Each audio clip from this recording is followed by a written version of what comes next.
যে টপিকটা থেকে ঢাকা বিশ্ববিদ্যালয়ে বারবার কোশ্চেন হয়। এই সিরিজের প্রত্যেকটা ভিডিওতে আমি এমন টপিক নিয়ে কথা বলি, যেই টপিকে ঢাকা বিশ্ববিদ্যালয়ে বিগত বছরে মিনিমাম ৪ বার কোশ্চেন হয়েছে। তো এই টপিকটা তুমি যদি দেখো সাইকাস, এখান থেকে কতবার কোশ্চেন হয়েছে? ১২, ১৩, ১৩, ১৪, ১৪, ১৫ রেগুলার কোশ্চেন হচ্ছে।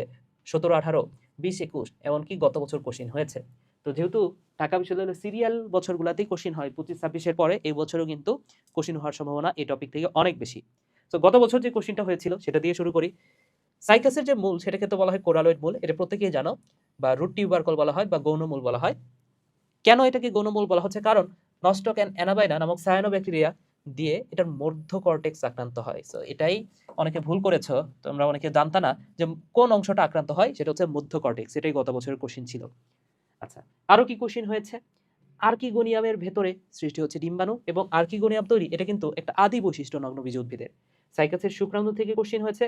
তো সাইকাসের শুক্রাণু হচ্ছে উদ্ভিদকুলের মধ্যে সর্ববৃহৎ, লাটিমের মতো এবং সচল। সো লাটিমের মতো সচল এমন দেখতে, এবং বহু ফ্লাজেলা যুক্ত, অনেকগুলো ফ্লাজেলা আছে। সাইকাসের বিশেষ নাম হচ্ছে পাম ফার্ন। কেন পাম ফার্ন? কারণ কাণ্ডটা দেখতে পাম গাছের মতো, পাতা দেখতে ফার্নের মতো। এটাকে বলা হচ্ছে জীবন্ত জীবাশ্ম বা লিভিং ফসিল। তো জীবন্ত জীবাশ্ম এই টপিকটা ঢাকা বিশ্ববিদ্যালয়ের পরীক্ষার জন্য অনেক বেশি গুরুত্বপূর্ণ। আরো অনেক জীবন্ত জীবাশ্ম আছে, এটা নিয়ে আলাদা একটা ভিডিও আমি বানাবো। ঠিক আছে, এছাড়াও এই সাইকাস সম্পর্কে আর কি জানতে হবে? সাইকাস হচ্ছে স্পোরোফাইট অর্থাৎ টু এন্ড ডিপ্লয়েড উদ্ভিদ। এদের মূলকাণ্ড পাতা আছে, এটা তো বোঝা যাচ্ছে।